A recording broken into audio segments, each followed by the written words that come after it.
Okay guys, so the video you've all been waiting for is my journey. So where did I start and how did I get to the position I am today?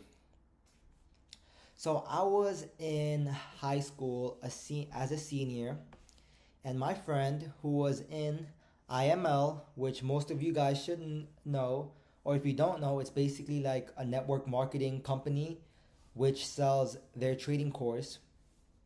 Basically, my friend recruited me, so he gets a commission, and he recruited me into IML. And that was my first time getting into the markets. So this was senior year in high school, and that was the first time being introduced to Forex. I was 17 at this time. So when I started, I was obviously fooled by all these Instagram influencers showing their Lambos and all their profits of them being rich through trading.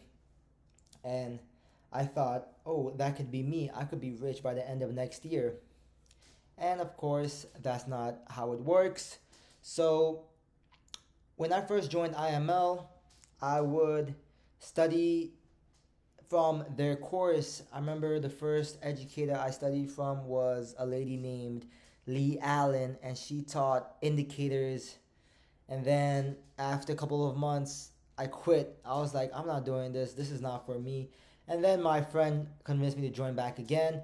I joined back with another educator, which was Christopher Derrick. I watched a guy named Teacup. I forgot his name. Lou Teacup. Um, I've watched a lot of educators, Leon Davies for a couple of months, and I've switched educators for like I'll be on one educator for a couple of months, and then I would switch educators after seeing it's not my strategy was not working, and then after like 2 years, not 2 years, maybe a year and a half of being in IML, I lost. I would say, well, I was in high school. I didn't have much, but $1,000 was a lot to me, and I think I lost $1,000 in my first year, and I was paying like 175 for a monthly subscription. So I was definitely not learning nothing. I was just basically paying this company to teach me how to trade from traders who don't even make money from trading. Most of these educators were making money from selling, from being in that platform, from teaching something that they're not even profitable in, which is crazy. Because I would look at these educators now, and some of them are not even some of them don't even trade anymore. So that's just crazy. It showed how much they're a fraud. And then I quit IML after a year and a half, and I joined SMT, which is Tim Trades. Oh no, what happened was I joined, and then I was in college and I joined Q Banks. I paid a lot for that course, man. 775 or something like that, like 700. I saved up for it because I saw Q Bank's Instagram. Oh, he had the Lambos, he had everything, and I thought, oh, this course will be the holy grail. I bought that course, and let's just say that it was not in my favor. I'll just keep it at that. I'll keep it in a nice way. It was not in my favor. Um, then after Q Banks for a couple of months, I went to, and by this time I've spent like thousands of dollars, and I don't come from money, so I was working a job. I was doing catering to pay for these courses. I was doing Uber Eats, and then after a year and a half, I dropped out of my first semester. I dropped out of the first semester in college to do trading full time, or whatever you want to call full time. So I dropped out. I went to India for a year. Let me write it down here. First year was in high school till first semester of college.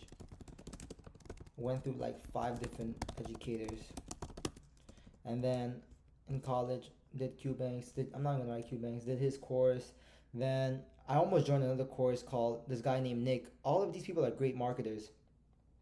Almost joined his course. It was like $1,000, and they were like telling me you could do a payment plan. And I was about to do it, but then I found SMT. So after I dropped out of college, my first semester of college, and I went to India to study the markets for a year, and I would spend the moment I wake up to the moment I slept, I'll be on the markets, or I would either be listening to personal development from Jim Rohns or any of those people. And looking back at it now, that's a complete waste of my time. I should have I should have been focusing on these prop firm challenges, focusing on getting capital, and focusing on building compounding my account. But back then I didn't know better because I didn't have anyone I didn't have anyone's blueprint to follow. I created this blueprint for myself. I created this blueprint that's in this course. This course blueprint was created by me. I did not have anyone to look up to. So I spent years doing stuff that I shouldn't have done, that if I had knew now with what I know now and I first started, man, I would save so much money and I would have saved so much time. So the second year I dropped out and I spent 7 months in India studying these markets, and I would learn from an educator named Levi, who was who first introduced me to ICT concepts. It was Levi, and then after Levi, after a couple months, I watched all his videos. I then moved into SMT. I went back to IML because there was a group called SMT, which was the mentor was Tim Trades, which I don't know if you guys know. So Tim Trades, I stayed in his group for a couple months, and then there was another guy. There was an educator in SMT. Wait, India, and then 30 second year India, and then there was another educator in SMT, and his name is Gene, and that's where I met Gene, one of my two technical analysis mentors. That's where I met Gene, and I left SMT to join Gene's private Discord group. There I learned technical analysis, and I learned a lot. And then it was at the second year where I no towards the end of the second year where I found about prop firms. And when I found out about prop firms, no one around me was doing prop firms. Literally, I told my boy I was doing this prop firm thing, and I don't know if it's a scam or not. And it was FTMO. This was in 2020. You won't find anyone in 2020 with a funded account. Very rare. And it was not popular back then. And I took the risk to do this prop firm because it sounded reliable. It sounded cool how if I do this challenge and I pass it, they'll give me 100K, they'll give me 50K. So that's when I first started doing. That's where I first discovered FTMO, and that was the only prop firm I knew at the moment. And I think that was the only prop firm around at that moment. Not too sure. Anyway, I did FTMO. I did my first 10K. I did my first 10K challenge, and I failed that. And all I had left in my account was $350. And I still remember this. I had $350 in my bank account, and I put that all into a 50K FTMO challenge. And after 3 months, I took my time with it. I stayed patient. I passed it. My second challenge was a 50K challenge, and I passed it. I don't know how. Oh, I know how. Because I was having a good season at that time. So, like I mentioned in this course, there are seasons in trading. I've been in many educators, even the great traders, they all have seasons. There are times when their trading accuracy is very high for a couple of weeks, a couple of months, and then next month it'll be okay, and then next month it'll be bad, and then the next month it'll be great. There are seasons in trading.